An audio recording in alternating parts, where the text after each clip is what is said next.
تو والدین جب بوڑھے ہو جائیں تو اولاد کا امتحان ہوتا ہے، اور والدین کی ساری خدمت بھی اولاد کرے لیکن صرف ان کو کچھ معاملات کے اندر نظر انداز کر دے اور وہاں اپنی مرضی کرنے لگ جائے تو والدین کو تکلیف پہنچتی ہے۔ حتیٰ کہ والدین خود چاہتے ہیں کہ ہماری اولاد ہمارا کاروبار سنبھال لے، امور خانہ سنبھال لیں اور بہت ساری چیزیں سنبھال لیں، اور بعض اوقات اولاد اتنی سمجھدار، سنجیدہ اور متین ہوتی ہے کہ وہ اچھے انداز سے، بہتر بلکہ انداز میں سنبھال لیتی ہے، لیکن والدین کو اگر وہ نظر انداز کریں اور کسی معاملے میں پوچھیں نا تو ان کو ایک اپنے اختیارات سمٹتے ہوئے دکھائی دیتے ہیں اور وہ تنہائی محسوس کرتے ہیں۔ تو اولاد اگر صرف اپنے والدین سے پوچھ لے تو والدین تو چاہتے ہیں کہ سب کچھ ان پہ نچھاور کر دیں، ایک والدین ہی تو ایسے ہیں کہ جو اپنی اولاد کو اپنے سے آگے دیکھنا چاہتے ہیں، لیکن اولاد اگر نظر انداز کرنے لگے تو یہ رویہ والدین کے لیے اذیت کا، تکلیف کا سبب ہوتا ہے۔ اور اگر اولاد اتنی سرکش ہو جائے کہ اپنے والدین کو دقیانوس سمجھنے لگ جائے، حالات سے بے خبر جاننے لگ جائے، تو یہ والدین کے لیے اس سے بھی زیادہ تکلیف کا سبب ہے۔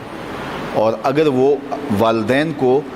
مداخلت بھی نہ کرنے دیں تو یہ تکلیف اور زیادہ بڑھ جاتی ہے، اور زیادہ اذیت بڑھ جاتی ہے۔ اللہ کے محبوب کی خدمت میں ایک شخص حاضر ہوا اور اس نے حضور کی بارگاہ میں شکایت کی، اور وہ یہ تھی کہ میرا بیٹا اپنی چیزوں کو جو ہے وہ مجھے ہاتھ نہیں لگانے دیتا۔ تو آقا کریم علیہ السلام نے اسے بلایا اور فرمایا کہ یہ تمہارا باپ کیا کہہ رہا ہے؟ تو اس نے کہا کہ حضور اس کی عمر ایسی ہو گئی ہے تو یہ چیزیں خراب کر دیتا ہے۔ تو آقا کریم کی چشمان اقدس سے آنسو ٹپکنے لگے، اور آقا کریم نے فرمایا کہ ایک وقت تھا کہ تو اس کی چیزیں خراب کرتا تھا اور اس نے کبھی نہیں تمہیں روکا تھا، یہ دوبارہ وہ چیزیں لا کے تمہیں دیتا تھا۔ تو حضور نے اس وقت ایک تاریخ ساز جملہ ارشاد فرمایا، انتا و مالو کا لابی کا، فرمایا تو بھی، تیرا مال بھی تیرے باپ کا ہے، وہ تیرے مال میں،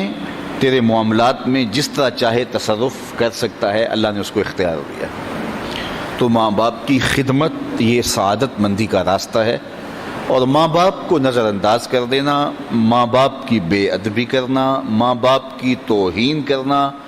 ماں باپ کو دقیانوس سمجھ لینا، ماں باپ کو کمتر جاننا، ماں باپ کے لیے رویوں میں سختی پیدا کر دینا، بلکہ فرمایا قرآن مجید میں کہ اپنے بازوں کو سکیڑ لو۔ پرندہ جب اڑتا ہے اور اڑان بھرتا ہے تو بازو پھیلاتا ہے اور پھر وہ اڑان بھرتا ہے، اور جب اس نے دوبارہ زمین پہ آنا ہوتا ہے تو بازوؤں کو سمیٹتا چلا جاتا ہے۔ تو بازوؤں کو سمیٹتا ہے تو وہ زمین کی طرف اترتا ہے۔ تو کہا کہ کتنی خوبصورت مثال قرآن نے دی ہے کہ اپنے والدین کے لیے بازوؤں کو سکیڑ لو۔ تم افسر ہو، تم مفتی شہر ہو، تم حاکم شہر ہو، تم بہت بڑے بزنس مین ہو، تم علامۃ الدہر ہو، تم صاحب تحقیق ہو، تم صاحب فتویٰ ہو، تم عقل و بینش کے امام ہو، تم بہت بڑے دانشور ہو،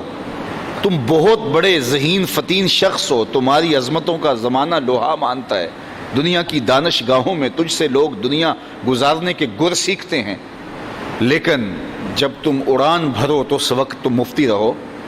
اس وقت تم فقیہ شہر بنو، اس وقت تم جو ہے وہ بہت کامیاب بزنس مین بن کے پرواز کرو، اس وقت تم بہت بڑے مانے ہوئے پروفیسر کہلاؤ، تم اپنے فن کے ڈاکٹر اور ماہر کہلاؤ، لیکن جب تم واپس اپنے باپ کی چوکھٹ پہ اپنی ماں کی بارگاہ میں آؤ تو بازو سکیڑ لو، اس وقت بیٹے بن کے آؤ۔ اس وقت تمہارے ساتھ جو مفتی کا ٹائٹل ہے، عالم کا ٹائٹل ہے، پروفیسر کا ٹائٹل ہے، ڈاکٹر کا ٹائٹل ہے، کامیاب بزنس مین کا ٹائٹل ہے،